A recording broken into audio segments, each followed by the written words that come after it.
Magkababata sina Amber at Johan. Hindi pa sila pinapanganak ay matalik na magkaibigan na ang kani-kanilang mga magulang. Kaya naman hindi na nakapagtataka ang closeness nilang dalawa. Matanda ng 3 taon kay Amber si Johan.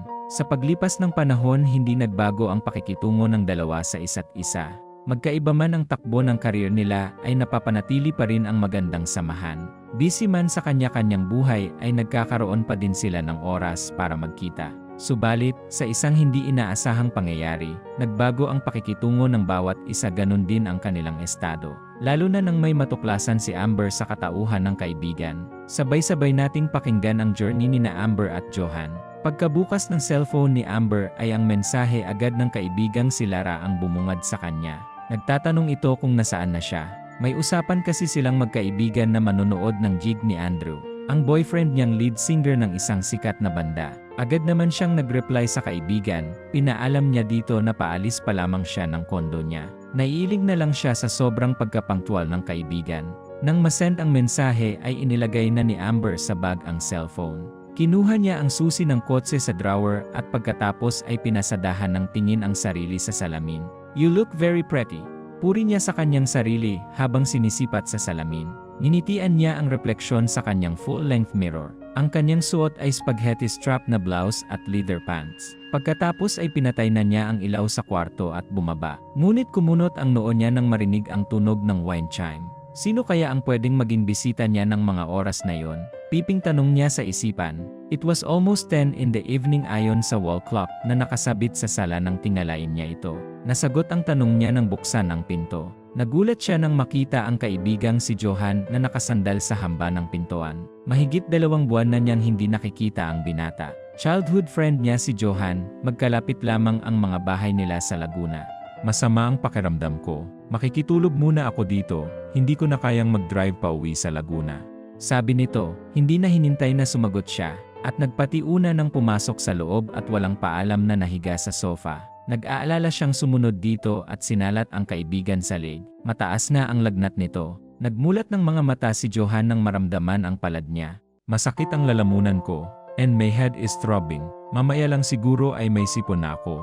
Doon ka na sa guest room mahiga para makapagpahinga ka ng maayos. May pagkain sa fridge in case na magutom ka. Ikaw na ang bahala rito. "Bakit? Saan ang punta mo?" Friday po ngayon. Gigimik ako. "Amber, hindi mo sinagot ang tanong ko. I'm asking you kung saan ka pupunta." Sa Makati, may gig doon sina Andrew. Got tago na. "Pupunta ka roon wearing that dress?" Tiningnan siya nito mula ulo hanggang paa. Halata ang disgusto sa kanyang suot. Yes, pupunta ako doon wearing this. Bakit may problema ka ba? "Hindi ka kaya mapulmonya?" Sasagot sana si Amber pero nagring ang kanyang cellphone. Kinuha niya yon sa kanyang bag. Nakita niya na ang kanyang nobyo ang caller. Sinenyasan niya si Johan na tumahimik bago sinagot ang tawag. Malambing niyang binati ang nobyo sa kabilang linya. Hinahanap na siya dahil magsisimula na daw ang set ng banda nito.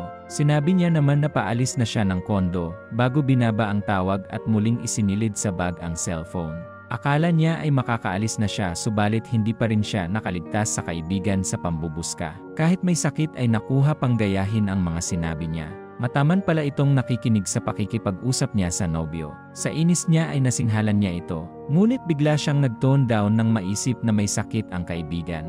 Aalis na ako, Johan. May gamot sa medicine cabinet in case na kailanganin mo. Tawagan mo na lang ako sa cellphone kung may problema. Paalam niya dito, ngunit umol lang ang isinagot ng binata. Sandaling nagtalo ang isip niya kung aalis pa. Ngunit nang maalalang naghihintay na si Lara ay ipinasyang tumuloy na rin. Nang makarating sa venue ay hindi siya mapakali na hindi nakaligtas sa paningin ni Lara. Ilang saglit pa ay hindi na nakatiis ang kaibigan at inusisa siya nang mapansing panay ang tingin niya sa wristwatch na suot. Nag-aalala kasi ako kay Johan. Best friend naman, bakit hindi mo man lang sinabi sa akin na naroon ang gwapo mong kaibigan? I should have dropped by sa unit mo para makita ko naman siya. Sumimangot siya sa naging tugon ng kaibigan. At kailan pa nagka-interest ito sa childhood friend niya? As far as she could remember, mga tisoy ang tipo nitong lalaki. At malayo ang kulay ni Johan sa mga lalaking natipuhan ng kaibigan. Johan was more of the dark type. Bakit nasa kondo mo si Johan? Masama ang pakiramdam. Hindi na raw niya kayang mag-drive pa uwi sa Laguna. Nag-aalala nga ako eh. Wala siyang kasama roon. Lara, wag mo akong tingnan ng ganyan. I've known him since time immemorial. Exactly, you have known him since time immemorial. Napakabulag mo ba para hindi ma-realize kung gaano kagwapo ang kaibigan mong iyon? Kahit ba kailan hindi ka nagkagusto sa kanya? He's a friend. Nasaan naman ang thrill kung siya ang magiging boyfriend ko? Hindi na rin naman sumagot pa si Lara dahil nagsimula ng tumugtog ang banda ni na Andrew. Bago nagsimula ay kumaway pa kay Amber ang nobyo. Samantalang si Lara naman ay nangalumbaba sa lamesa habang nakatitig kay Andrew. A gorgeous friend with the name of Johan and a superstar boyfriend named Andrew. Mungkahin na lang nito sa kanya. Napangiti siya sa sinabi nito, hindi may pagkakailang maswerte nga siya. Si Andrew ay lead singer ng isang sikat na banda. At siya, si Amber Montenegro, ang mapalad na girlfriend. And she was very proud of that. Wika niya sa kanyang isipan, na-divert ang atensyon ni Amber sa panonood sa banda. Pansamantala ay nawala sa isip niya si Johan, lalo na nang kawayan siya ni Andrew. Alam niyang marami ang naiinggit sa kanya dahil siya ang girlfriend ng lalaki. Sa kabilang banda, hindi rin naman lugi si Andrew sa kanya dahil isa siyang sikat na modelo.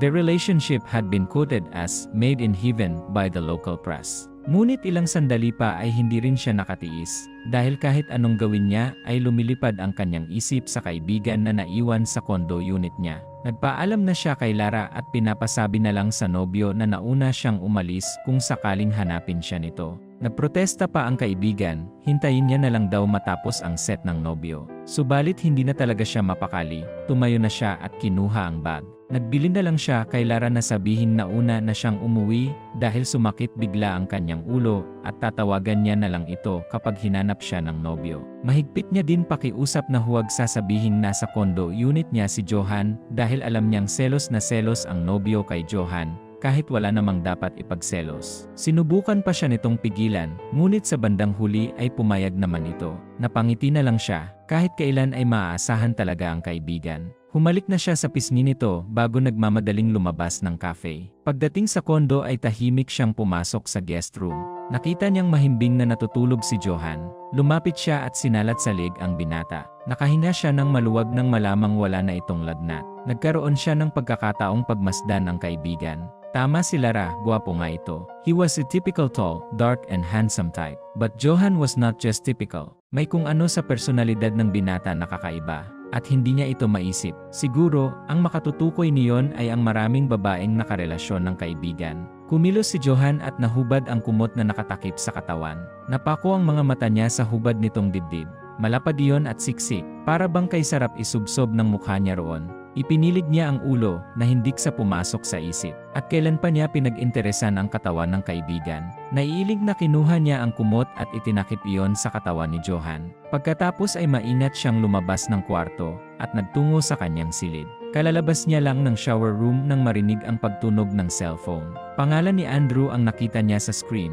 Agad niya namang sinagot ito. Sa kabilang linya ay masiglang boses ng nobyo ang narinig niya at nagulat sa sinabi na nasa labas ito ng unit niya. Saglit siyang nag-isip, kilala niya ang nobyo. Sa loob ng 8 buwan nilang relasyon ay alam niyang hindi ito titigil hanggat hindi ito napagbibigyan. Wala siyang nagawa at bumaba para harapin ang nobyo. Agad na sinalat ni Andrew ang kanyang leg nang pagbuksan niya ito ng pinto bago naglakad patungo sa couch. Bigla ang pagsalakay sa kanya ng guilt dahil hindi naman totoong masama ang kanyang pakiramdam. Hinubad dito ang suot na jacket at ipinatong sa couch. Kapag Juan ay lumapit ito sa kanya at sinimulang haplusin ang pisngi niya. Umiwas si Amber.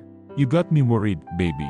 I'm okay now, Andrew. Really? At alam kong pagod ka na rin dahil katatapos lang ng gig nyo. Ang mabuti pa siguro ay umuwi ka na rin. Uwi rin ako, but not now. Let's spend the night together.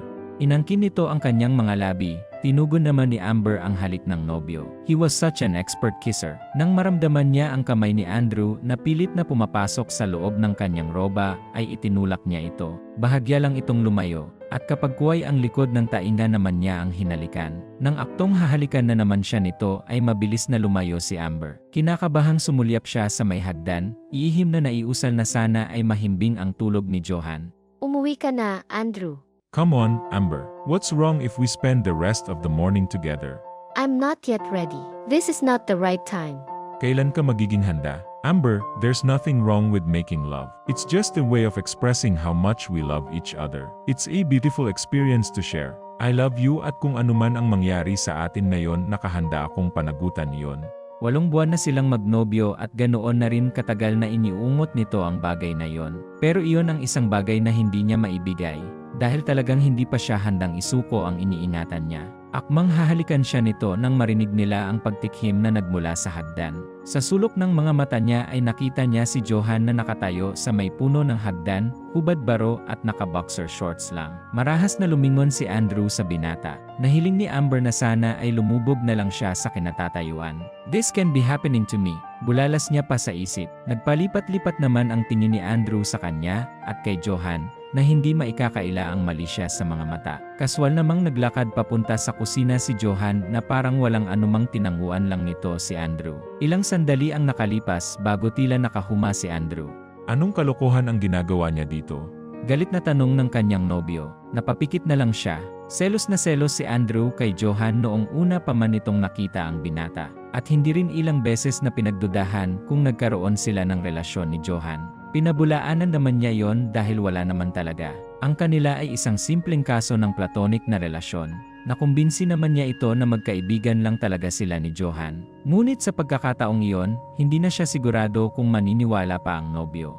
Amber, tinatanong kita kung anong ginagawa niya rito. Nakitulog siya rito dahil masama ang pakiramdam niya. Ito ba ang unang pagkakataon na nakitulog siya rito? Nakayuko naman siyang umiling bilang sagot. Galit na napaungol ito at mariing tiningnan siya ng nobyo nang may pagka-disgusted. I can't believe this. Tuwing magsasabi ako sa'yo that I want us to spend the night together, lagi kang maraming excuses. Pero pagdating sa Johan na yon, nagpapatulog ka ng lalaki rito, at akala ko pa naman conservative ka. Muli niyang iginiit dito na magkaibigan lang talaga sila ni Johan. Ngunit mukhang hindi na naniniwala pa ang nobyo. Tiningnan siya nito mula ulo hanggang paa. Halata sa mga mata niya ang pag-aalipusta. Hindi makapaniwalang tiningnan niya ang nobyo. Andrew had always been well-mannered. Maganda ang ugaling ipinakita nito sa loob ng 8 buwan nilang pagiging magkasintahan. At ang clean image nito ang isa sa ipinagmamalaki sa mga publicities ng banda. Sinubukan ni Amber na ipaliwanag sa kasintahan kung bakit naroon si Johan, ngunit tinakpan ni Andrew ang 2 tainga para ipakita sa kanyang ayaw nitong marinig ang mga sasabihin niya. Kinuha nito ang hinubad na jacket sa couch at walang lingon likod na umalis. Naiwan siyang nakatulala sa sala. Nang makita ang bukas na ilaw sa kusina ay mabilis siyang pumunta roon. Kaswal na kumakain ng sandwich ang salarin at prenteng nakaupo sa silya. Pumunta siya sa harap ng binata. This is all your fault, Johan. Bakit? Anong ginawa ko? Andrew just walked out on me. Oh, anong kinalaman ko sa pag-walk out ng boyfriend mong Tisiko? Tisiko. Tisiko, it means payat na mukhang may tuberculosis. I know what it means. Hindi tisiko si Andrew. He was just lanky. Ikaw ang may kasalanan kung bakit nag-away kami. Bakit ako? Magmartsa ka ba naman sa harapan niya nang naka-boxer shorts lang? Siyempre, mag-iisip iyon ng masama tungkol sa ating dalawa. Hindi ko kasalanan kung insecure sa katawan ko ang boyfriend mo. At hindi natin kasalanan kung marumi ang takbo ng isip niya. Talk about self-confidence. Kung bakit naman kasi hinayaan pa kitang dito matulog. Dati naman ako na dito natutulog And, Amber, alam ba ng mommy at daddy mo na nagpapatuloy ka ng boyfriend mo rito in the wee hour of the morning? Pakialam mo ba? Tiyak na hindi magugustuhan ni na Tita Betty kapag nalaman nilang pinatuloy mo rito si Andrew. What's wrong kung patuluyin ko man dito si Andrew o kahit sino pang boyfriend ko? Ikaw nga, hindi ako nagrereklamo kapag basta na lang sumusulpot dito para makitulog. Lalaki ka rin naman, it makes no difference at all. Amber, it makes a difference. Dahil ako, nung ka napag-interesan kitang gawa ng masama. At kahit naman magka-interes ka, hindi kita pagbibigyan. Mataray niyang sabi dito dahil nasaling nito ang kanyang pride. Wala ba talaga siyang ka-appeal-appeal kay Johan? Pagkatapos niyon ay nilayasan na niya ang kaibigan. Naghihimutok ang loob na pumanhik siya sa kwarto. Pagpasok ay inilock niya agad ang pinto. Hinubad niya ang suot na roba at isinuot ang nightgown. Tumapat siya sa full-length mirror na nakalagay sa isang sulok at pinagmasdan ang sarili. Hindi maikakailang sexy siya, ayon sa nakikita niyang refleksyon sa salamin. She was filled with the right curves at the right places. Makinis din ang balat. At ang pinakaimportante sa lahat, alam niyang maganda siya. At hindi rin naman siya magiging sikat na modelo kung hindi niya taglay ang magagandang katangiang iyon. Bumbayin daw ang dating ng beauty niya, ayon sa kanyang mga tagahanga. Malamlam ang mga mata, with thick and black eyelashes. She had a proud nose and sensuous lips. Halos lahat ng naging boyfriend niya ay tinangkang maka-first base sa kanya. Subalit hindi niya yon pinapayagan dahil hindi pa siya handa sa ganoong bagay. Nag-enjoy pa siya sa kanyang karera. Ang ibig sabihin lang niyon ay malakas ang appeal niya sa opposite sex. Kahit paano ay bumalik ang self-confidence niya na sandaling nawala dahil sa sinabi ng kaibigan. Johan Cabrera, you don't realize what you're talking about. I'm a goddess. Napangiti siya sa isiping iyon. Kahit paano ay magaan na ang kanyang pakiramdam. Bukas na lang niya aayusin ang gusot sa pagitan nila ng nobyo. Sigurado naman siyang mapapalambot niya ito sa gagawing paglalambing.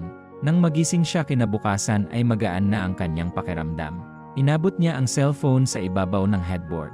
May dalawa siyang messages, galing kina Lara at Johan. Inuna niyang buksan ang galing kay Lara. Isa itong motivational text na parang alam ng kaibigan ang mga naganap sa kanya last night. Pagkatapos ay binuksan naman niya ang message na galing kay Johan. Isa lamang iyong jokes na hindi niya alam kung saan nakuha ng binata. Corny, sa loob-loob niya pa. But that joke made her smile. Alam niyang nagpapapansin lang ito. Tuwing magkakagalit kasi sila ay hindi siya nito natitiis. Ito ang laging gumagawa ng paraan para magkabati sila. Nagpadala din siya ng message para kay Andrew at sinabi niya na mag-usap sila. Matapos may send iyon, ilalapag na sana niyang muli ang cellphone nang tumunog iyon. Galing na naman kay Johan ang message. Binasa niya naman ang nakapaloob sa text nito. Nag-type siya sa keypad. Hindi rin naman niya kayang tiisin ang binata, lalo na at nagpapakute na ito. Corny mo talaga, Johan. Sa halip na mag-send ng reply ay narinig niya ang mahinang katok mula sa pinto. Pasok, pasigaw niyang sabi. Nakita niya si Johan na pumasok. Nakasuot pa ito ng apron at may dalang tray ng breakfast. Agad na kumalam ang sikmura niya nang maamoy ang aroma ng kape. I cook your breakfast. Alam kong disaster ka sa kusina. Sabi nito na inilapag sa mga hita niya ang tray na may laman ng pancake, sausage at fried egg. Hindi siya kumibo. Kahit na gusto na niyang magsimula sa pagkain ay nagpakipot muna siya. Umupo ang binata sa gilid ng kama. Sorry na sa nangyari kagabi. Hindi ko naman alam na nasa ibaba pala ang boyfriend mo. At hindi ko rin naman alam na pinagsiselosan niya pala ako. You never told me. Amber, sorry na. Paano kung hindi na kami uli magkabati? Ikaw ang sisisihin ko. Pagputol niya sa sasabihin pa sana nito at hindi na itinuloy. Sa halip ay dinampot ni Johan ang single white rose na nasa gilid ng tray at inabot iyon sa kanya. Kinuha niya iyon at inamoy. Hindi na niya kailangang sabihin na mas dinibdib naman talaga niya ang pagkakasabi nitong hindi siya nito pag-interesang gawan ng masama. Bati na tayo, Amber. Gutom na ako eh.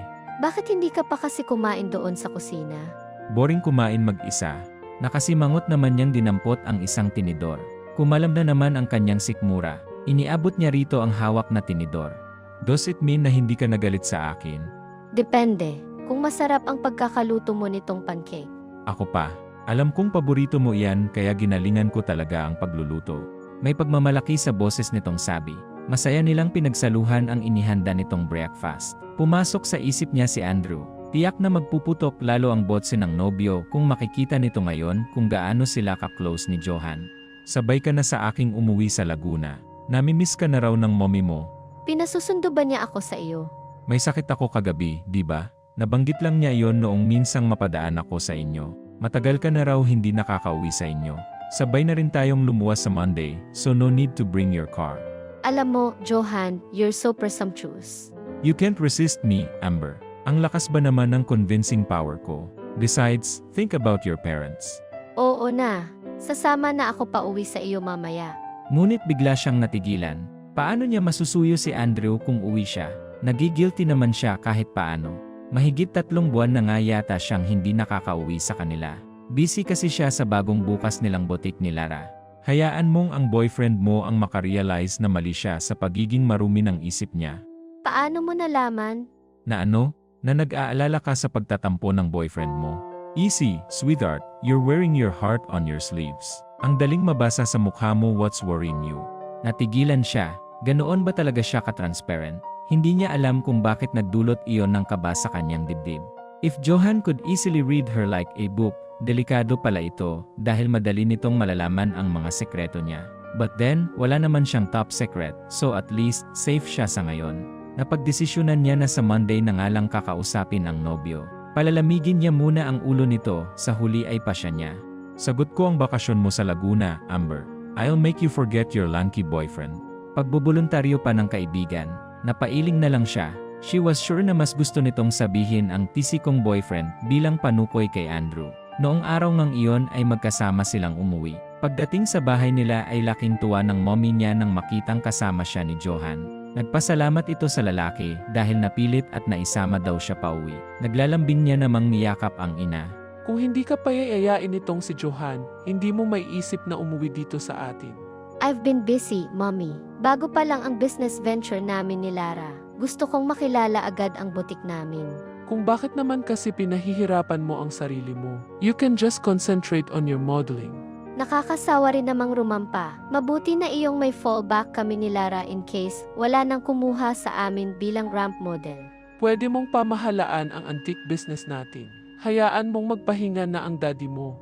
Sa pagkakataong ito ay nagpapasaklolong tumingin na siya kay Johan na noon ay tahimik lang na nakikinig sa kanilang mag-ina. Tita, sigurado akong hindi pa gusto ni Tito na mag-retire. He's enjoying himself so much sa ginagawa niya. Besides, Amber is really working hard para sa butik nila. In fact, nakita kong nag-uwi pa siya ng trabaho kagabi. Johan was grinning nang sabihin yon, kaya alam niya na tinutudyo siya ng binata. Palihim niya itong inirapan na lalo nitong ikinangiti. He had a perfect set of teeth, at lalo itong gumugwapo kapag mumingiti. Natigilan siya. Was she really admiring his smile? Aalis na muna ako, tita. Inihatid ko lang dito si Amber. Magpapakita muna ako sa amin.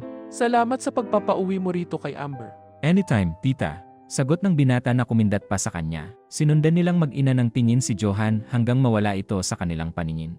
He's such a sweet man. Kung kami lang ang tita Adela mo ang masusunod, mas mabuti pang kayong dalawa na lang ang magkatuluyan. Mommy, ayan ka na naman. Kailan ba kayo makukumbinsi na wala talagang romantic spell sa pagitan namin ni Johan? Hanggat hindi nagkakaroon ng asawa ang sinuman sa inyo, we won't lose hope. Akyat ko muna ang mga gamit ko, Mi. Umiiwas ka na naman, Amber. Aba, kung sa boyfriend mo lang naman na singer sa banda, mas boto kami ng daddy mo kay Johan. Napaka-responsableng bata at wala ka namang maipipinta sa pisikal na anyo niya. He was devastatingly attractive. Kahit kailan yata ay hindi nito binanggit ang pangalan ng boyfriend niya, pagpapatunay lang na hindi talaga ito boto kay Andrew. At ang tinutukoy nitong tita Adela ay ang mommy ni Johan. 2 bloke lang ang layo ng bahay ni na Johan sa kanila. And their parents were the best of friends. Nang gabing iyon, hindi agad nakatulog siya. Nang buksan niya ang bintanang yari sa kapis, pumasok ang malamig na hangin sa loob ng kwarto. Pinuno niya ng sariwang hangin ang dibdib. Iyon ang namimiss niya sa probinsya, sariwang hangin, katahimikan, at kapayakan ng buhay. Maya-maya ay tumunog ang message alert tone ng kanyang cellphone. Kinuha niya iyon sa ibabaw ng bedside table. I'd give up my own happiness to never see you blue. I'd give eternity to always be with you. I would give up my life so that will be new. I'd give up everything except you. Basa niya sa mensaheng natanggap. Kumunot ang noo niya nang makitang hindi nakarehistro sa phone book ang nagpadala ng message. Nag-type siya sa keypad ng reply. Who are you? I'm Adonis, basa niya sa reply nito. Napailing siya sa ibinigay nitong pangalan. Do I know you? Muli niyang tanong dito. Isinara niya ng bahagya ang mga bintana at naghanda na sa pagtulog. Mahigit 10 minuto rin siyang naghintay mag-reply si Adonis pero hindi na nito sinagot ang kanyang tanong. Napailing siya. Bakit naman kasi pinag-aksayahan pa niya ito ng piso? Naisip niyang tawagan na si Andrew at ay try na makipagkasundo rito. Hinanap niya sa phone book ang number ng nobyo at tinawagan yon. Nakakailang ring na pero wala pa ring sumasagot. Nang ulitin niya ang pagdial, the subscriber cannot be reached na ang narinig niya. Siguro ay pinatay ni Andrew ang cellphone. Malaki talaga ang naging tampo ng boyfriend niya. Susubukan na lang niyang tawagan itong muli. Nang makaramdam ng antok ay naghanda na siya sa pagtulog. Balak niyang mamasyal paggising sa umaga. At yayayain niya si Johan. Kaya naman kinabukasan pagmulat pa lang ng mga mata niya ay agad siyang nagpadala ng message kay Johan. Niyaya niya itong pumunta sa ilog para mag-picnic. Nang ma-send iyon ay saka siya bumangon at nagtungo sa banyo. Nang nakapagbihis at nakapag-ayos ay dumiretso siya sa kusina. Nadatnan niya roon ang kanyang mommy. Good morning, Mi. Ang aga mong nagising. Tamang-tama, tulungan mo akong mag-prepare ng breakfast natin. Pass po muna ako ngayon. Yayakagin ko si Johan na mamangka sa ilog. Doon na rin kami magbe-breakfast. Maghahanda ako ng pagkain para sa amin. Aba, that's a good idea. Picnic by the river, that sounds romantic. Mi, stop playing Cupid. Nasaan pala si Daddy? Maagang umalis, may antique vase daw na ibinibenta sa may bandang Cavite. Titingnan daw niya. Kumuha siya ng ilang pirasong wheat bread at nagsimulang mag-spread ng mayonnaise. Kumuha din siya ng ham at ipinalaman iyon sa tinapay. Nasisiyahang pa ang kanyang ina na tulungan siyang maghanda ng pagkain dadalhin. Matapos kumuha sa refrigerator ng nakaboteng distilled water at inilagay sa picnic basket, ay nagpaalam na siya sa kanyang ina. Bago lumabas ng bahay ay tinanong pa siya ng ina kung doon siya kakain ng lunch. Tumango siya bilang sagot at binilinan pa siya nito na ayaing kumain din ng lunch sa bahay nila si Johan para makakwentuhan daw ng ina. Humalik na siya sa pisngi nito bago binitbit na ang picnic basket. Ilang sandali pa ay nasa bahay na siya ng kaibigan. Good morning, Tita Adela. Good morning din sa iyo, Amber. Si Johan po. May usapan ba kayo ngayon? Ang alam ko kasi inatutulog pa siya. Teka, tatawagin ko. Don't bother, Tita. Kasalanan ko rin naman po kasi hindi ko nasabi sa kanya kahapon bago kami naghiwalay. Ako na lang po ang gigising sa kanya. Sige nga, iha. Alam mo naman kung saan ang kwarto niya, di ba? Tumango siya. Ganoon sila ka-close ni Johan at home siya sa bahay ng mag-anak. Sanay na rin ang mga kasambahay na labas-masok sila sa kwarto ng isa't isa. Tuloy-tuloy siyang naglakad sa itaas ng bahay. Sa ikalawang pinto sa kanan ang silid ni Johan. Kumatok muna siya ng ilang beses. Nang walang sumasagot ay pinihit na niya ang doorknob. Ang tangkang paggising kay Johan ay sandaling nakalimutan. Nakaharap ito sa pinto kaya malaya niyang napagmasdan ang mukha ng binata. Bata pa lang siya ay kaibigan na niya si Johan. Alam niyang gwapo ito pero hindi gaanong napagtutuunan iyon ng pansin. They practically grew up together kahit sabihin pang matanda ito sa kanya ng 3 taon. At dahil siguro doon kaya naging ordinaryo na lang para sa kanya ang angkin nitong kagwapuhan. Ngunit sa pagkakataong iyon, matapos ang halos mahigit 2 buwan nilang hindi pagkikita, parang nag-iba na ang tingin niya kay Johan. Nang gumalaw ito ay para siyang nagising. Lumapit siya rito at niyugyog ang balikat. Umungol lang ito at muling bumiling paharap sa bintana. Muli niyang inulit ang pagyugyog sa balikat at ang pagtawag sa pangalan. Nang wala pa ring epekto ay pilyang napatingin siya sa kapis na bintana. Lumapit siya roon at binuksan, hinayaang pumasok sa loob ang sikat ng araw. Hinintay niya na maramdaman ni Johan ang init na tumatama sa mukha nito. At ilang sandali lang ay nagmulat ito ng mga mata. Watda na alimpungatan pa nitong sabi ng masilaw sa tama ng sinag ng araw. Itinakip nito ang kamay sa mga mata. Amber, close that damn window. Bumangon ka muna riyan. Nakangiti niyang sagot, hindi siya natinag sa pagkakatayo. Padabog namang umupo ang binata sa kama. Naaliw siyang pagmasdan ang busangot nitong mukha. Bakit ba ang aga-aga nang bubulahaw ka? I'm here to collect your promise na sasamahan mo akong i-enjoy ang pagbabakasyon ko rito. Did they promise you that? Kaya bumangon ka na riyan at pupunta tayo sa ilog. We'll eat our breakfast at pagkatapos ay mamangka tayo. Sa ilog? Yup, matagal na rin naman akong hindi nagagawi roon. Sa ibang lugar na lang tayo mamasyal. Sa may talampas, doon na lang tayo mag-picnic. Pangungumbinsi pa nito, sunod-sunod ang ginawa niyang pag-iling. Ngunit bigla siyang natigilan nang ma-realize kung bakit ayaw nitong pumunta sa ilog. Lumapit siya at umupo sa gilid ng kama. Don't tell me na hanggang ngayon ay pinaninindigan mo pa rin ang hindi pagpunta roon dahil sa nangyari kay Kuya Onin. Johan, matagal nang nangyari iyon. And we didn't blame you sa pagkawala niya. Aksidente iyon. I'm sure kung mayroon kang magagawa that time, hindi mo siya hahayaang malunod. Tuloy-tuloy niyang sabi. Gusto niyang pagsisihan ang pagiging blonde nang makitang malungkot ang mukha ni Johan. Hindi ito kumibo. Kapatid niyang panganay ang kanyang tinutukoy at best friend ni Johan. Magkasing edad ang dalawa. Parehong 15 taon ang mga ito noong malunod ang Kuya Onin niya sa ilog at mamatay. Hindi ako dapat pumayag na makipagkarera sa kanya sa ilog. Alam kong malakas ang agos. Knowing Kuya Onin, kahit anong gawin mo, hindi mo iyon mapipigilan. Accidents do happen. It's just unfortunate that it had to happen to him. At kahit ikaw ay muntik na ring mamatay dahil sa kagustuhan mong masagip siya. Johan, kung kami nga nakapamilya ni Kuya Onin, hindi ka sinisisi sa pagkamatay niya eh. So stop blaming yourself. Tapos na iyon eh. Wala na tayong magagawa para ibalik siya. Pangungonsola niya, it had been 10 years. Hindi niya akalain na hanggang ngayon ay dala-dala pa rin ito ang guilt feelings. Natatandaan niyang halos hindi makausap noon si Johan sa labis na pagluluksa sa pagkamatay ng best friend. Iniyakan naman niya ang pagkamatay ng kapatid, ngunit hindi kagaya ng ginawa nitong pagluluksa. Naniniwala kasi siya na kapag ipinanganak ang isang tao, ay nakaguhit na rin sa palad nito kung kailan ito mamamatay. And death was inevitable. At nakatulong ang panuntunan niya para madaling matanggap ang nangyari sa kaisa-isang kapatid. Natatandaan niya na ilang beses niyang niyayaya noon sa ilog si Johan pero lagi itong nagdadahilan. It never occurred to her na nagka-phobia pala ito sa lugar. Iyon ba ang dahilan kung bakit hindi ka na nagagawi sa ilog mula noon? Onin was a dear friend. He was a brother that I never had. Sinisisi ko ang sarili ko sa pagkamatay niya. And somehow, sinisisi ko ang sarili ko kung bakit wala kang kuya ngayon. But I have. At ikaw iyon, Johan. You never fail to assume the role of a big brother. Sometimes to the point na nakakainis ka na sa sobrang kahigpitan mo. Pinapangalagaan lang kita. Ayokong mapahamak ka. You're special, Amber. Special ako. Special ka talaga, Amber. Special child nga lang. Special child pala ha.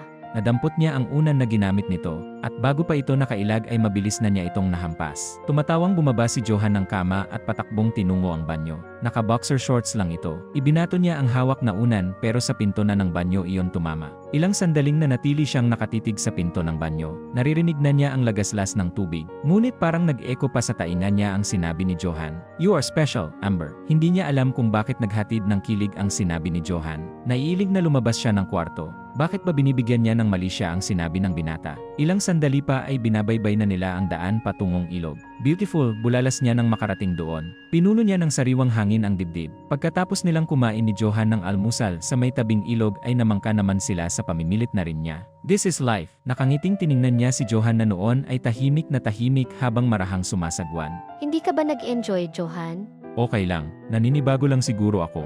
Matagal na panahon na rin kasing hindi ako nagagawi rito. Ibig sabihin, matagal ka na ring hindi nakakapaligo rito. You're missing half of your life, Johan. May tubig din naman sa banyo namin. Pero iba pa rin kapag dito ka naligo. Malamig ang tubig, napaka-refreshing. I promised myself na hindi na uli ako lalangoy sa ilog na ito. Promises are made to be broken, Johan. Well, not for me. Ayaw mo talagang maligo. I'm going for a dip, Johan. Tiningnan ni Amber ang malinis na tubig ng ilog. Noong high school siya ay madalas silang maligo roon ng mga kaklase. Ngumiti siya ng pilya nang may naisip na paraan para muling mapalusong ito sa ilog. Tumayo siya muli sa pagkakaupo sa bangka. Bago pa nito makuha ang ibig niyang sabihin, tumalon na siya sa ilog. Sumisid siya at lumangoy palayo ng bangka. Ang sarap ng tubig, Johan, sigaw niya nang lumutang. Kumaway pa siya at pinilit ang binata na samahan siya nito, ngunit umiling ang kaibigan. Lumangoy na siyang mag-isa. Iba't ibang style ang ginawang paglangoy. Alam niyang nakasunod ang mata ni Johan sa kanya. Nang mapagod ay nagtrading na lang siya paharap sa kinaroroonan ni Johan. Maya-maya sumigaw siya habang lumubog lumitaw ang ulo sa tubig. Amber, anong nangyayari sa'yo? Pinupulikat ako. Nakangiwi niyang sagot. Hindi siya nagdalawang salita dahil nakita niyang mabilis na tumalon ang binata sa ilog. Mabilis naman siyang lumangoy papunta sa batuhan at nagtago sa likod. Amber, sigaw ni Johan nang lumitaw ang ulo ilang di pa ang layo mula sa kanyang kinaroroonan. Napangiti siya. Nagtagumpay siya sa naisip na paraan para mawala ang phobia nito na lumusong muli sa ilog. Nakita niyang muling sumisid si Johan, ilang sandaling nawala bago muling lumutang. Muli nitong tinawag ang pangalan niya. Sasagot na sana siya pero muli itong lumubog. Ipinasya niyang umakyat na sa batuhan para kapag muling lumutang ito ay makita na siya agad.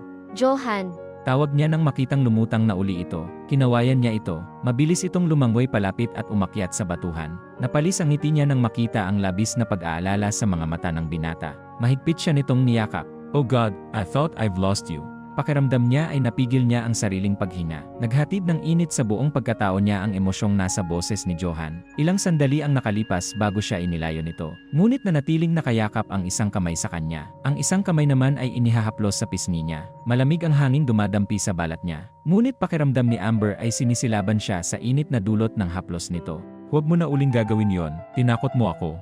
gusto ko lang na mawala ang phobia mo sa ilog. Paano kung hindi ko kakayanin kung mawawala ka? Hinaplos ng hinlalaki nito ang nakaawang niyang mga labi. Napasinghap siya sa sensasyong dulot niyon. Nang mga sandaling iyon ay hindi na niya makita ang takot na namahay sa mga mata ni Johan nang dahil sa nangyari. There was something in his eyes na hindi niya kayang bigyan ng pangalan. Iyong klase ng tingin nakita niya mula sa mga naging boyfriend niya at ibang manliligaw. Unti-unting bumaba ang mukha ni Johan sa kanya at alam niya kung saan hahantong iyon. He was going to kiss her. Leon ang nagtutumining sa isip niya. So, what are you going to do about it? Sabi ng munting tinig sa kanyang isip. Amber had two options. Ang umiwas at kalimutan na lang ang nangyari o tanggapin ang halik ni Johan at bahala na kung ano ang kahihinatnan niyon. Kasabay ng pagsara ng kanyang mga mata ay ang pagdedesisyon. She opted for the second choice. She anxiously waited for his lips to touch hers. And when Johan finally did, it was like heaven. He kissed her gently tenderly, na para siyang isang babasaging kristal. May bumangong damdamin mula sa puso niya, damdaming hindi niya alam na mayroon siya para sa kaibigan. It was like ages bago pinakawala ni Johan ang kanyang mga labi. Pagkatapos niyon ay hindi na siya makatingin dito ng diretsyo. Pareho silang napalingon nang marinig ang pagkakaingay. Parang napasong mabilis silang lumayo sa isa't isa. Ilang sandali pa ay nakita na nila ang ilang kababaihang patungo sa ilog. Umuwi na tayo. Giniginaw na ako. Hindi na niya hinintay na sumagot si Johan dahil mabilis siyang tumalikod. Tinunggo niya ang kinaroroonan ng basket na iniwan nila. Amber, mabuti naman at nakauwi ka rito sa atin. Oo nga eh. Maikli niyang sagot kay Carla nang makasalubong niya. Kabatch niya ang babae noong high school. Kahit noon pa man ay hindi na sila naging close. Nagtataka nga siya kung bakit siya nito binati. Malambing ding binati nito ang kasunod niyang binata. Hi, Johan, pupunta ka rin pala rito. Sana sumabay na ako sa inyo. Maaga akong dinaanan ni Amber sa bahay.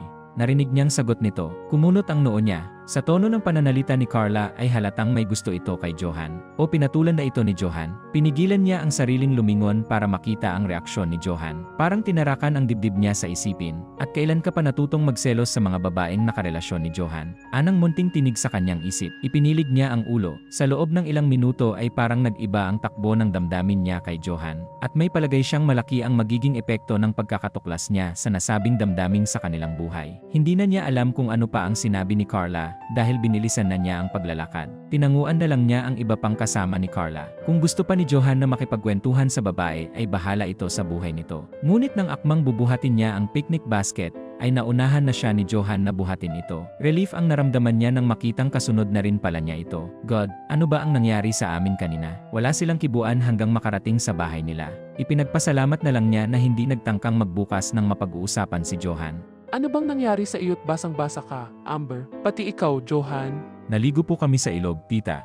Mommy, ikaw na ang magdala ng basket sa kusina. Magpapalit na ako ng damit. Mabilis ang mga hakbang na pumanhik siya sa hagdan. Mabuti naman at nayayakan ni Amber sa ilog. Narinig pa niyang sabi ng mommy niya. Hindi na niya narinig ang isinagot ni Johan dahil nakaakyat na siya sa itaas. Pagkatapos magpalit ng damit ay nagkulong lang siya sa kwarto. Bumaba lang siya nang tawagin siya ng kanyang ina para kumain ng tanghalian. Matapos kumain ay agad din siyang bumalik sa kwarto. Maya-maya pa ay may natanggap siyang message. Pwede ba ako pumunta dyan? Iyon ang nakalagay sa message na pinadala ni Johan sa kanya ng hapong iyon. Hindi niya yon sinagot. Pagkaraan ng 2 minuto ay muling tumunog ang cellphone niya. Come on, Amber. We need to talk. Muli niyang binura ang message. Hindi niya alam kung ano ang sasabihin kapag nakaharap ang binata. Naguguluhan siya sa nararamdaman. She found her world turned upside down. And that was just because of a kiss. Maya-maya ay hindi na nag-text si Johan. Tumawag na ito sa kanya. Pinindot niya ang end button. Hindi pa siya handang kausapin ito. Ano ang sasabihin niya kapag tinanong siya kung bakit niya tinugon ang halik nito? Imbes na mag-reply kay Johan ay nag-type siya sa keypad ng message para kay Lara. Tinanong niya ito kung nasaan at sinabi niya na kailangan niya ng makakausap. Naghintay siya ng ilang minuto sa reply nito, ngunit walang dumating. Ipinagtaka niya yon dahil hindi naman ugali ng kaibigan ang mag-ignore ng mga messages. At hindi rin ito ang tipo ng taong maubusan ng load dahil palagi itong may reserbang prepaid sa wallet. Ganoon ka-addict sa pagte-text si Lara. Nang mainip siya sa paghihintay ay i-denial niya ang number ni Lara. Ngunit hindi niya ito makontak. Naka-off yata ang cellphone. Pakiramdam niya ay pinagkakaisahan na siya ng pagkakataon. Hindi niya mahagilap ang best friend kung kailan kailangan niya. Hindi naman siya makapag-open up sa mommy niya dahil tiyak na pabor kay Johan ang anuman nitong sasabihin. Napatingin siya sa cellphone nang biglang mag-ring. Hindi sinasadyang napindot niya ang gitnang button indicating that she would answer. Boses ni Johan ang narinig niya sa kabilang linya. Amber, mag-usap tayo please. We need to talk about what happened. I'm not yet ready to talk about it. Saka na tayo mag-usap. Bye. Magsasalita pa sana si Johan ngunit pinindot na niya ang end button. She realized that it was good to hear Johan's voice on the phone. Kahit paano ay nakalma ng boses nito ang nalilito niyang damdamin. 10 minuto ang nakalipas nang marinig niya ang message alert tone ng cellphone. Ilang sandaling nagtalo ang isip niya kung bubuksan niya ang mensahe. Sa huli ay ipinasya niyang tingnan kung kanino iyon galing. Kung galing kay Johan ay hindi na lang siya magre-reply. Kumunot ang noo niya nang makitang number lang ang nakarehistro sa inbox. Sometimes, I ask myself what would make me happy to think that I have everything. I always get what I want. Then I realized that it was you that I really want. Too bad because it was you that I can't have. Pagkabasa ay nag-type siya ng reply sa keypad. Tinanong niya kung sino ito. Hindi naman siya nainip sa paghihintay dahil sumagot ito agad. I'm Adonis. Ako yung nag-text sa'yo kahapon. Nag-type siyang muli ng reply. How did you get my number? Sumagot naman agad ito. I have my ways. Do I know you? Naalala niya na itinanong na niya yon pero hindi ito sumagot. Kapag hindi pa rin ito iyon sinagot ay titigilan na niya ang pagre-reply. Maybe yes, maybe no. I've been secretly admiring you from afar. Saglit siyang nag-isip. Gusto niyang aliwin ang sarili kaya nag-reply siya. Really do you have to admire me from afar? Wala ka ba lakas ng loob para lumapit at magpakilala? Ilang saglit na nagtalo ang isip niya kung ipapadala iyon dahil parang binibigyan niya ito ng false hope. Sa huli ay ipinasya niyang wala namang mawawala kung ipapadala niya. Ilang sandali pa natagpuan na lang niya ang sariling naaaliw sa pakikipag-text kay Adonis. May sense of humor ito at hindi presko. Ngunit kahit na anong pilit niyang sabihin ito ang identity ay hindi ito napahinuhod. Inabot na sila ng 11:00 sa pagte-text kaya napilitan nang siyang magpaalam. Maaga pa siyang gigising kinabukasan para maabutan ang first trip sa terminal ng bus. Ipinasya niyang tapusin na ang kanyang bakasyon. Tiyak na pupuntahan na siya ni Johan bukas. At mapipilitan siyang pakiharapan ang binata dahil magtataka naman ang parents niya kapag pinagtaguan niya. Katakot-takot na tanungan ang mangyayari at iyon ang ayaw niya. Siyempre, hindi naman niya pwedeng sabihin ang tungkol sa nangyaring halik sa kanila, kaya naiilang siya kay Johan. As butterflies close their eyes, fireflies light the night. May the angels keep you warm as you take your sleep tonight. Sweet dreams! Napangiti siya sa message ni Adonis. She replied a simple good night saka ipinatong ang cellphone sa headboard ng kama. Samantala hindi naman mapakali si Johan na hindi nakakausap ang dalaga tungkol sa nangyari sa kanila sa ilog. Ayaw na niyang patagalin pa dahil hindi sinasagot ng dalaga ang mga text at tawag niya ay nagpasya siyang puntahan na lang ito sa kanila para makausap. Kaya naman kinabukasan ay pumunta na siya sa bahay nila, naabutan niya ang nanay nito. Tita Betty, nandyan po ba si Amber? Lumuwas na kaninang madaling araw. Hindi ba nagpaalam sa iyo? Hindi po, sige at mauuna na rin po ako, tita. Nag-away ba kayo, Johan? Kahapon ko pa napapansing hindi kayo nagkikibuan over lunch ni Amber. Nagkatampuhan lang po kami. Kayo talagang dalawa, para pa ring mga bata hanggang ngayon. Mauna na po ako, tita. I'll have to patch things up between us. Nang tumango ito ay lulugo-lugong lumabas ng gate si Johan, ni hindi man lang siya kinausap ng dalaga bago ito lumuwas. Sa kabilang banda naman, maagang pumasok si Amber sa opisina nilang magkaibigan. Binati siya ng mga tauhan nila, inalok pa siya ng mga ito ng kape, ngunit umiling siya at nagpasalamat bago tuluyang pumasok sa loob ng opisina nila ni Lara. Mag-isang taon na mula nang itatag nilang magkaibigan ang butik na pinangalanan nilang Vanity. Mula sa casual wear hanggang elegant gown ang kanilang paninda. Karamihan sa mga disenyo sila ring dalawa ang nag-create. Aminado siya malaki ang naitulong ng pagiging sikat nilang modelo para dumami ang kanilang customers. Sumandal siya sa swivel chair niya. Iyon ang pagkakataon na pumasok siya sa butik na hindi maganda ang mood. And it had something to do with what happened between her and Johan in Laguna. Kahapon ay maghapon siyang nagkulong sa loob ng bahay. Pilit na iniisip kung ano ba ang nararamdaman niya para kay Johan at para kay Andrew. One weekend had passed at pakiramdam niya ay buong buhay niya ang nabago. And it was all because of one kiss. Naiilig na dinampot niya ang sketchpad. Ibabaling na lang niya ang atensyon sa pagguhit ng mga bagong disenyo ng damit. Bumukas ang pinto at pumasok si Lara. Masigla siyang binati nito. Ngunit napakunot ang noo ng walang buhay niya itong sinagot. Inilapag nito ang dalang handbag sa ibabaw ng mesa nito at lumapit sa kanya. Hay, naku, I'm sure nami-miss mo na agad si Andrew. Bakit? Saan ba nagpunta si Andrew? Di ba, kahapon ang schedule ng alis nila para sa tour nila sa Amerika. Teka nga, ikaw itong girlfriend, bakit parang hindi mo alam? Don't tell me na magkaaway kayo. Tumango siya at nasapo niya ang noo. Nakalimutan niya ang tungkol doon. 1 buwan at kalahating mawawala ang banda ni Andrew dahil magpe-perform sa major cities sa Amerika. Pinagmasdan siyang mabuti ni Lara. Bakit ba hindi kita mahagilap noong weekend? I tried to text and call you pero hindi kita mahanap. Umuwi ako sa Bataan, at alam mo namang walang signal doon. Ano na naman ba ang pinag-awayan ninyo? Pinuntahan niya ako sa condo unit pagkatapos ng gig nila. Nakita niya si Johan. Oh May, Amber, hindi ko alam na pupuntahan ka niya sa kondo mo. It's not your fault, Lara. Besides, mali rin naman ako dahil pinagsinungaling pa kita. Dapat sinabi ko na lang ang totoo na naroon si Johan. Kung sa bagay, kahit naman sinabi mo sa kanya, sa away pa rin mauwi iyon. Alam mo naman iyon, selos na selos sa kaibigan mo. Parang hindi ka pa sanay. Pero iba ngayon, Lara. Mukhang mahihirapan akong makumbinsi siya na wala talaga kaming relasyon ni Johan. Not after he saw him wearing only his boxer shorts inside my condo unit. Wow! How I wish nandoon ako and saw Johan myself. Sira ka talaga. Kailan mo pa pinag-interesan ang negrong iyon? You're missing a lot, chika. Hindi mo ba alam na mas lalaking lalaki ang dating ng kulay ni Johan? And his body is super hot body. Hindi niya alam kung bakit nakaramdam ng inis dito sa pagsuswon kay Johan. Sabay silang napalingon nang bumukas ang pinto ng opisina. Sumumbaw ang ulo ng isa nilang saleslady. Ma'am, may customer pong naghahanap sa inyo, sabi nito. Time to work na, sabi niyang nagpatiuna ng lumabas. After a week, napansin ni Amber ang pagtitinginan ng mga saleslady nang pumasok siya sa butike. Binati siya ng mga ito ng magandang umaga. Nang pumasok siya sa opisina ay wala pa roon si Lara. Kinuha niya ang sketchpad at nagsimulang gumuhit. May napanaginipan kasi siyang mga designs ng nagdaang gabi. May 1 oras na rin siyang gumuguhit ng humahangos na pumasok si Lara. Bakit hindi mo sinasagot ang mga text ko sa iyo? And I've been calling you up sa cellphone at landline mo. Naiwan ko ang cellphone ko sa bahay at maaga akong umalis doon dahil marami akong bagong ideas para sa creations natin for this month. Bakit ba ang aga-aga ang toxic ng buhay mo? Have you read the papers? Balik tanong ni Lara. There was something in her voice na nagsasabi sa problema nitong hatid. Umiling siya ngunit napukaw ang kuryosidad. Ibinaba niya ang hawak na pensil sa mesa. Umupo si Lara sa tapat ng mesa niya. 2 linggo na mula nang umalis si Andrew para sa American tour nito, kasama ang banda. And he had never contacted her since then. Ipinasya na lang niya na hintayin na lang ang pagbabalik ng boyfriend para kausapin tungkol sa kanilang relasyon. Inilapag ni Lara ang dalang tabloid sa mesa. Si Andrew. What about him? Hindi ko alam na nagbabasa ka na ng tabloid ngayon. Hindi nagkomento ang kaibigan. Alanganing dinampot niya ang tabloid. Morbid pictures ran through her mind. Bakit naman kasi parang nagpapanik si Lara? Iwinaksi niya iyon sa isip. Ang nasa front page ay ang picture ni Andrew at ng isang magandang babae. Naghahalikan ang dalawa. Agaw pansin ang headlines nito na may nakasaad na lead vocalist weds Italian model in Las Vegas. Sunod-sunod ang naging pag-iling niya. Tumingin siya kay Lara.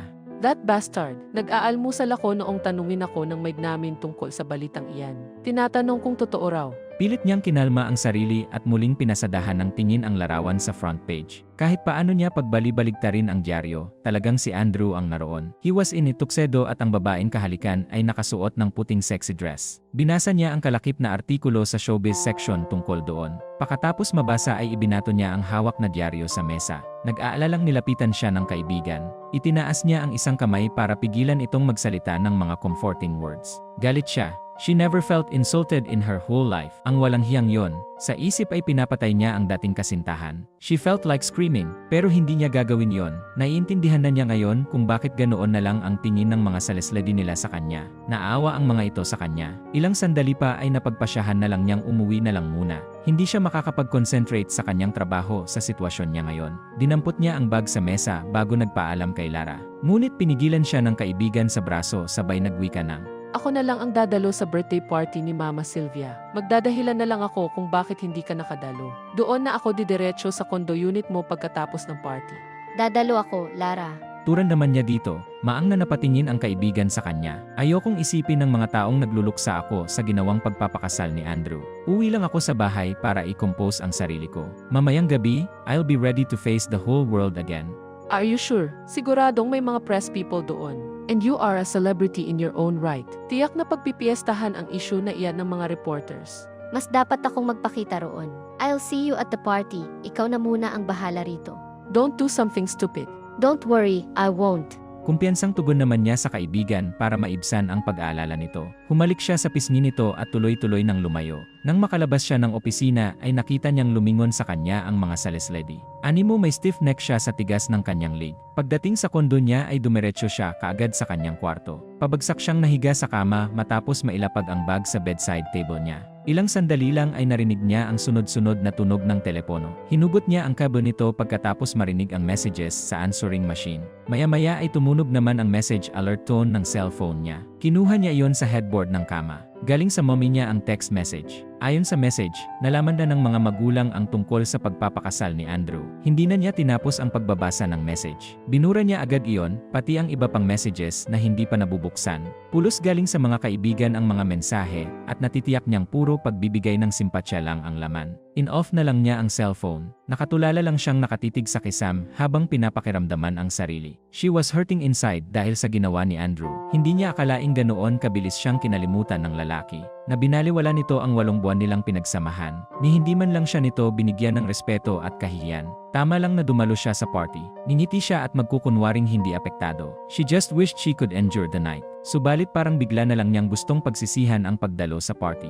Maraming bisita sa malawak na laon ni Mama Sylvia. It was always a big event for the modeling world dahil kinukonsidera si Mama Sylvia bilang institusyon sa larangang iyon. Kung bakit naman kasi hindi niya naisip na sumabay na lang kay Lara. She considered backing out on the last minute. Nang biglang may tumawag sa pangalan niya, napapikit na lang siya nang marinig ang boses ng tumawag sa kanyang pangalan. Muli siyang pumihit papasok sa bulwagan. Nakita niyang nakatayo roon si Mama Sylvia habang nakabukas ang 2 kamay nito sa kanya. Mabilis siyang lumapit dito at masayang binati ng happy birthday. Humalik siya sa pisngi ng ginang. Si Mama Sylvia ay ang designer na nagbigay sa kanila ng break para maging sikat na modelo. Mataman siyang pinagmasdan at niyakap siya nito sabay bumulong sa kanyang tainga. Thank you. I'm so glad you came. I know what you're going through, and I'm so proud how you're managing it. Enjoy the night, sweetie. We'll talk about it some other time, dagdag nito. Tumango naman siya. Sinamahan siya nito pagpasok sa bulwagan, kaya hindi na siya nakaatras. Binati siya ng kapwa niyang modelo na si Dana. Pilit siyang umiti sa grupo ng babae. Modelo rin itong kagaya niya, pero hindi sila close. Alam niyang nakikipag-compete ito sa kanya. Kaya nga nagpaplastikan lang sila tuwing magkikita. Nag-iisa kayata? Tanong nito. Sasagot na sana siya nang biglang may yumakap sa kanya mula sa likuran. Ipinulupot nito ang braso sa baywang niya, sabay halik sa kanyang pisngi. Hi, love. Boses ni Johan ang narinig niyang bumulong. Love, why the endearment? At saka ano nang ginagawa nito rito? Tanong niya sa isipan. Sorry na late ako ng pagsundo sa'yo kanina. Sumabay na lang ako kay Lara papunta rito. Saka lang niya napansing kasama nito si Lara. Ininuso ng kaibigan si Dana. Nakita niyang nakamata si Dana kay Johan, baka sa mga mata ang paghanga para sa binata. Pati ang mga kaibigan ng babae ay panay ang sulyap kay Johan, at hindi niya masisisi ang mga babae. Johan looked devastatingly attractive in his formal wear. Nakatuksedo ito. Ipinilig niya ang ulo. Hayanda naman siya. Sa ngayon ay ang problema muna niya kay Andrew ang dapat niyang unahin. Hindi muna niya dapat hayaang mahati ang isip niya kay Andrew at kay Johan. Tumikhim si Dana. Napilitan siyang ipakilala si Johan sa mga ito. Nice meeting you, Johan. Bakit ngayon lang kita nakitang kasama ni Amber? Ngayon lang ako nagkaroon ng free time para samahan si Amber. Dinner is being served. Kumain na tayo. I'm starving, excuse us, ladies. Hinawakan ni Johan ang kamay niya at inakay siya papunta sa kanilang table. Ramdam ni Amber na nakasunod ang mga mata ni Dana sa kanila. Nagpatianod na lang siya na parang robot na sunod-sunuran. Nang mapag-isa sila ay hindi na siya nakatiis na tanungin ito. Anong ginagawa mo rito? I heard na kailangan mo raw ng escort ngayong gabi. Hindi maikakaila sa mga mata nito ang pakikisimpatya. Pinisil nito ang kamay niya. Pilit na umiti siya, kahit kailan ay talagang maaasahan ito. Alam niyang alam na ni Johan ang nangyaring pagpapakasal ni Andrew sa ibang babae. And maybe he was there to help her save her pride. Bigla ay parang walang nangyari sa kanila noon sa ilog. Sa ganoong pagkakataon ay alam niya na laging maaasahan si Johan. Nabura ang anumang awkward feelings na nararamdaman niya para dito. Ramdam niyang maraming matang nakasunod sa kanila. But what the heck, sigurado siyang hindi na awalang ang nararamdaman ng mga tao para sa kanya. With gorgeous Johan at her side, maraming kababaihan sa party ang naiinggit sa kanya. At sa pagkakataong iyon, tama na muna ang assurance na hindi siya kaawaan ng ibang bisita. At least, nagawa niyang ibangon ang pride. Nang isayaw ni Johan si Lara ay sinamantala niya ang pagkakataon para makalayo sa karamihan. Kabisado niya ang bakuran ni Mama Sylvia, kaya alam niyang sa bandang likuran ay may gazebo. Umupo siya sa bench doon habang nakatingin sa kawalan. Maya-maya pa ay napapitlag siya nang may biglang magsalita sa likuran niya. Nandito ka lang pala, Amber. Kanina ka pa namin hinahanap ni Lara. Are you alright? Umiling siya, bumuntong hininga siya. Maliwanag ang buwan kaya kitang-kita niya ang pag-aalala sa mukha ni Johan. Tinabihan siya nito sa upuan. With Johan, hindi niya kailangang itago ang tunay na nararamdaman. She felt like a wounded soldier. Inakbayan siya nito. Hey, save your tears later. Mamaya mo na ilabas kapag tayong dalawa na lang. We still have to face the crowd. Masasayang ang palabas natin. Yes, boss. Balik na tayo sa loob. Nauna na siyang tumayo. Nakakadalawang hakbang pa lang siya nang marinig na tinawag ni Johan ang kanyang pangalan. Pumihit siya paharap. Nagulat siya nang biglang pumulupot ang kamay nito sa baywang niya at hapitin siya palapit dito. Bago pa niya mahulaan ang susunod nitong gagawin ay hinalikan na siya nito sa mga labi. She was too stunned to respond. May photographer na nagmamanman sa atin. Huwag ka munang lilingon. Let's give him a good shot. Yung tipong pang front page. But of course, kung papayag ka lang naman. Saglit lang siyang nag-isip. Nag-flash sa isip niya ang litrato ni Andrew habang hinahalikan ang modelong pinakasalan. And she felt a stab-like pain on her chest. Tumango siya bilang pagsang-ayon sa binata. With that, Johan claimed her lips. Hindi niya alam kung gaano katagal ang halik. All she could remember was the sweet taste of his lips. Nang pakawala ni Johan ang kanyang mga labi ay mataman siya nitong pinagmasdan. Hindi niya kayang basahin ang nasa mga mata ng binata at wala siyang balak mag-analisa sa ngayon. She was too confused with her own feelings na ayaw na muna niyang dagdagan. Siya ang unang nagbaba ng tingin. Do you think maganda ang kalalabasan ng picture natin? Hindi niya alam kung imahinasyon lang, pero parang nakita niyang dumilim ang mukha nito sa tanong niya. Ngunit saglit lang iyon, kaya nagduda siya kung totoo ang nakita. Nakangiti na uli si Johan nang muli niyang tingnan. Pwede nating ulitin kung hindi pa siya nakakuha ng magandang shot. Ano ka, sinuswerte? Baka makalusot lang naman. Pilyong sabi nito, hinawakan siya nito sa kamay at iginiya pabalik sa bulwagan. Kahit paano ay nakagaan sa pakiramdam na hindi nito sineseryoso ang paghahalikan nila. Na para bang it was just a natural thing to do. May ilang oras din silang nagstay sa party ni Mama Sylvia bago naisipang umuwi na. Hindi siya iniwan ni Johan sa buong party. Sa pagkakatanda niya, tuwing kukuha siya ng kopita ng alak ay sinasabayan siya nito. Pagdating sa kondo niya ay inabot niya sa binata ang kanyang handbag para hanapin ang kanyang susi. Nahihilo na siya sa daming nainom. Uuwi ka pa ba niyan sa Laguna? Ikaw kung pinapauwi mo na ba ako? Ikaw na ang kumuha ng susi. Nahihilo na ako. Bakit naman kasi ang dami mong ininom kanina sa party? Para kang maubusan ng alak. Nagsalita ang kaunti lang ang nainom. Ayoko lang mahalata ng ibang bisita na nagpapakalunod ka sa alak kaya sinabayan ko ang dami ng ininom mo. Kaya mo pa bang maglakad? Oo naman. Pagmamayabang niyang sabi, inihakbang niya ang mga paa, ngunit nakakadalawang hakbang pa lang siya ay bumuway na ang mga tuhod niya. Napapalatak si Johan at parang walang anumang binuhat siya. Napatili na lang siya sa ginawa nito. Hey, put me down. Huwag kang malikot baka mabitawan kita. Alam nating pareho na hindi mo na kayang maglakad. Hindi na niya ito kinontra. Isinubsob na lang niya ang mukha sa dibdib ng binata. Medyo umiikot rin ang paningin niya sa dami ng nainom. At sinadya niyang magpakalasing para pag-uwi ay hindi na niya maiisip ang ginawa ni Andrew. Bakit ang bango mo? Pawis ko lang iyang naamoy mo. Ang yabang mo ata ngayon ah. Pero honestly ang bango mo talaga. Anong gamit mong pabango? Amber, tumigil ka nga. Ang suplado mo naman. Para inaamoy ko lang.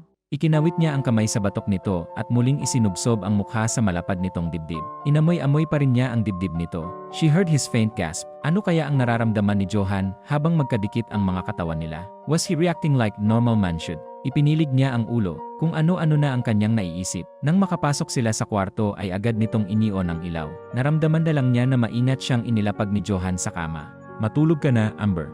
Would you sleep with me, Johan? Matulog ka na. Hindi mo alam kung ano ang sinasabi mo. Pati ba naman ikaw, Johan? Tell me, am I not pretty anymore kaya ipinagpalit ako ni Andrew sa iba?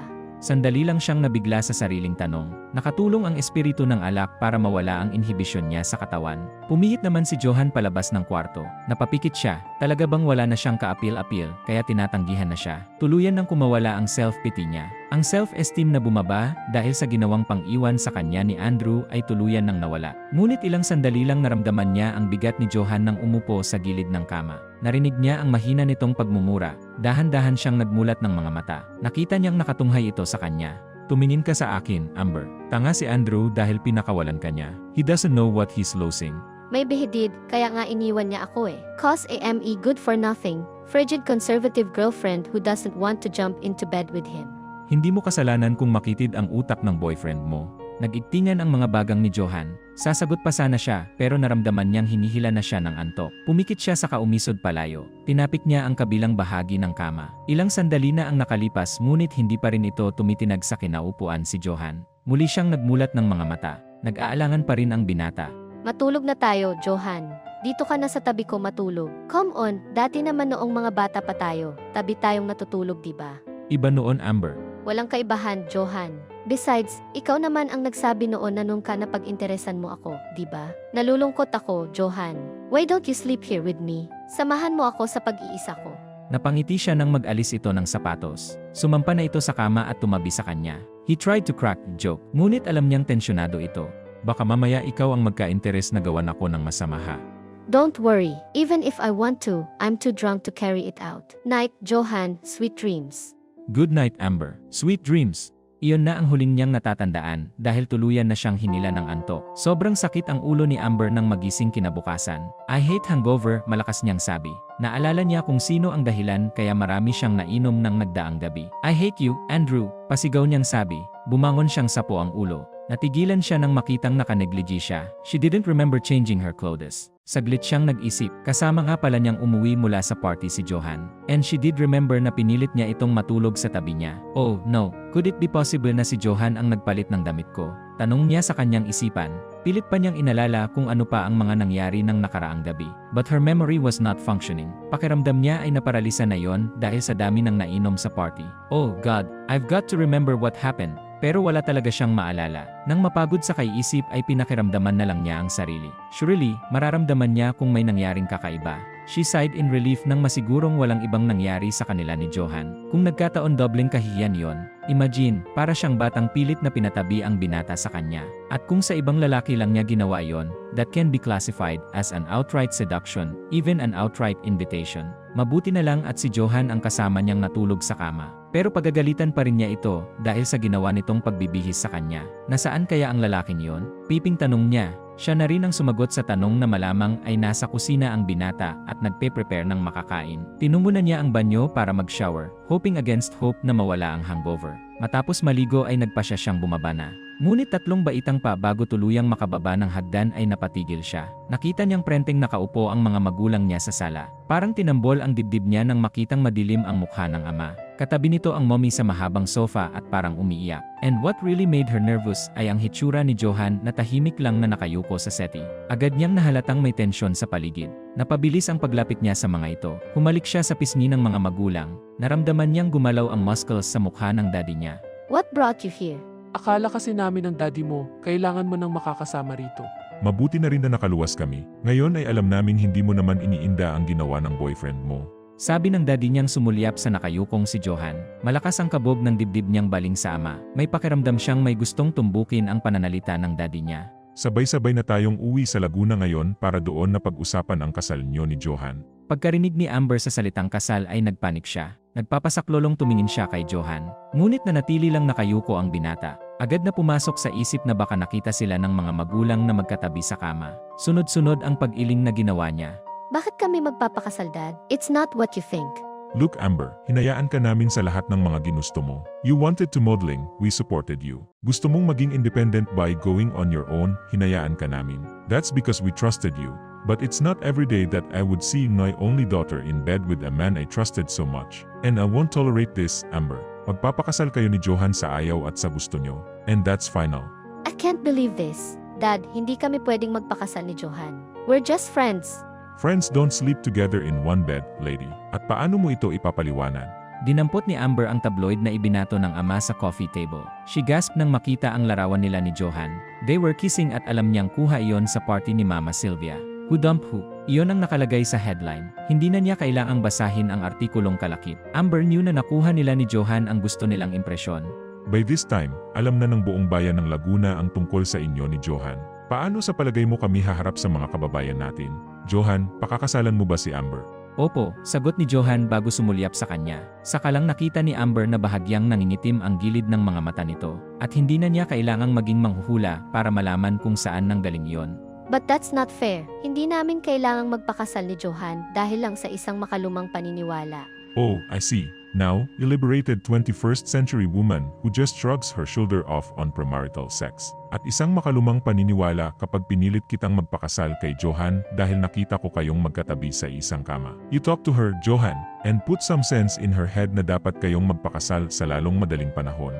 Sundin mo na ang daddy mo, iha, para wala ng gulo. Sabi ng mommy niya nang yumakap ito sa kanya. Agad itong sumunod sa daddy niya. Naiwang tulala si Amber. Hindi pa rin siya makapaniwala sa nangyari. Pinutol ng boses ni Johan ang kanyang pananahimik. Saka lang nabaling dito ang pansin ni Amber. Mabilis siyang lumapit dito. Tiningnan niya ang gilid ng mga mata nitong nangingitim na. Marahan niya iyong hinaplos. Napangiwi si Johan. Hindi nga lang siya sigurado kung dahil sa sakit ng suntok ng daddy niya o dahil sa kinakaharap nilang sitwasyon. I guess we need to talk. I'm sorry kung pati ikaw ay nadamay sa problema ko. Don't worry, kakausapin ko sina daddy at mommy. I'll try to make them change their minds. We're getting married, Amber. Bakit tayo magpapakasal? Dahil iyon ang dapat. Come on, Johan. We can't get married. Pareho nating alam na wala namang nangyari sa ating dalawa. We just slept together. No big deal dahil wala namang nangyari sa atin. How can we prove that to your parents? Do you think maniniwala silang wala ngang nangyari sa atin? Surely, there are other ways. Pero hindi solusyon ang pagpapakasal. Are you suggesting na mag-live-in tayo? Of course not. Ano ba talagang nangyari kanina? Paano nila tayo nakitang magkatabi sa kama? Hindi ko rin alam kung ano ng oras sila dumating dito. Basta pagbaba ko'y kamao na ng daddy mo ang sumalubong sa akin. And surely, you can figure out what happened next. Bakit hindi mo itinanggi? Bakit hindi ka nangatwiran na wala naman talagang nangyari sa atin? How? Your parents didn't even give me the chance to explain. At sa palagay ko, no amount of explanations can pacify them. Hindi natin mababago ang paniniwala nilang may nangyari sa atin. Pero wala namang masama kung susubukan natin, di ba? Ang mabuti pa siguro ay sumunod na tayo sa Laguna. Kailangang habang maagay makapagpaliwanag tayo. Or better yet, sabihin mong hindi mo ako pwedeng pakasalan dahil may nabuntis kang ibang babae. At sino naman ang ihaharap natin sa kanilang babaeng nabuntis ko? Hahanap tayo. No, I don't think that would be effective. Lalo lang magagalit sa akin ang daddy mo kapag iyon ang idinahilan natin. Eh kung sabihin kaya natin sa kanilang hindi mo ako pwedeng pakasalan dahil bakla ka? Bakit? Pwede naman iyong dahilan na iyon, di ba? We can justify the reason kung bakit safe magtabi tayo dahil hindi naman tayo talo. And besides, magaling ka namang umarte. Kayang-kaya mong magpretend bilang isang bakla. Kung nakakamatay lang ang tingin ibinigay sa kanya ni Johan, ay natumba na siguro si Amber sa kinaupuan. I can't do it, Amber. Johan, iyon lang ang pwede nating maging excuse para hindi matuloy ang kasalan na sinasabi nila. Ayaw mo rin naman sigurong magpakasal tayo, di ba? Is it really that hard for you to marry me? Maya-maya ay seryosong tanong ni Johan. There was something in his voice na hindi may paliwanag ni Amber. Was it agony, pain or something else? O baka dahil natatapakan niya ang ego nito? Pakakasalan kita, Amber. Iyon lang ang tanging solusyong nakikita ko para hindi magalit sa akin ang mga magulang mo. Hindi lang iyon ang solusyon. Bahala kang mag-isip ng ibang solusyon. Basta ako, hindi ko kukontrahin ang kagustuhan ni na Tito Nonong. If they want me to marry you, so be it. Hindi natin kailangang isakripisyo ang mga sarili natin. Hindi natin mahal ang isa't isa. Magkaibigan tayo, Amber. We can start on that friendship. No, I don't think that would be enough. Ours is just a case of platonic relationship. And marriage is not based solely on friendship. Are you talking about romantic spells? Or perhaps kahit chemistry man lang. I think I know how to start that chemistry. Mataman siya nitong pinagmasdan. Parang gusto niyang kabahan sa nakikitang kislap sa mga mata ng binata. Mali yata ang kanyang sinabi. At bago pa mahulaan ni Amber ang ibig nitong sabihin ay bumaba na ang mukha nito. Johan kissed her thoroughly and deeply. Nanunukso ang mga labi nito para tumugon siya, pressing his tongue inside her mouth and tasting every corner of it. Ilang sandali ring napigil ni Amber ang sariling tumugon sa halik. But Johan was very patient and persistent. She found herself responding to his kisses. At hindi niya inaasahan ang reaksyon ng sariling katawan sa mga halik. Tila may sariling isip na nangunyapit ang mga kamay niya sa batok ng binata. Nang magsawa na ito sa mga labi niya ay bumaba ang mga halik sa lid niya. Amber only moaned in delight. Tila naman natauhan ito nang magsalita siya at tumigil sa paghalik. Pero nanatiling nakayakap ang mga kamay nito sa kanyang baywang. I guess I've proven my point. Hinihina nitong sabi. Parang binuhusan ng malamig na tubig si Amber. Mabilis siyang kumalas kay Johan at lumayo. But she could not remain standing dahil pakiramdam niya mabubuhay ang kanyang mga tuhod. Muli siyang umupo sa katapat nitong seti. Johan, this is insane. Amber, we're getting married. Ngayon palang sanayin mo na ang sarili mo sa ideyang iyon. Hindi ako gagawa ng bagay na ikasisira ng tiwala sa akin ng mga magulang mo. I've been lucky once na patawad nila ako sa kasalanan ko sa pamilya niyo. I won't be pushing my luck for the second time. Stop playing hero, Johan. As I've said before, hindi mo kasalanan kung bakit namatay si Kuya Onin. It's his fate. Buhay ka pa, Johan. Hindi kailangang isakripisyo mo ang sarili mo para sa amin. Pakakasalan kita, Amber, and that's final. You can think about it if and when you've decided. Alam mo kung saan mo ako makikita. Hindi mo kailangang magdesisyon ngayon. Mag-isip ka muna, Amber. Think about the consequences kapag hindi tayo nagpakasal. You can create chaos in both our families. At huwag mong asahang magpapakita pa ako sa pamilya mo kapag hindi ko nasunod ang kagustuhan ng daddy mo. Maang na napatingin si Amber rito. Pumapayag itong magpakasal sa kanya dahil ayaw nitong muling masaktan ang kanyang mga magulang. Sunod-sunod ang pag-iling na ginawa ni Amber. Hindi niya alam kung bakit tila may mga aspelang sumusundot sa puso niya sa dahilang ibinigay nito. Nasapo niya ang ulo na parang binabayo dahil sa problemang kinakaharap. Bakit ba may pakiramdam siyang kinokonsensya siya ni Johan? Hindi na niya ito pinigilan nang lumabas na ito ng pinto. Abangan ang part 2 ng kwento ni na Amber at Johan. Kung nagandahan kayo sa kwento, please subscribe to my channel. Huwag niyo din kalimutan na mag-iwan ng like at comment. Click niyo na din ang bell para updated kayo sa mga bagong storya na ibabahagi ko. Maraming salamat at happy listening.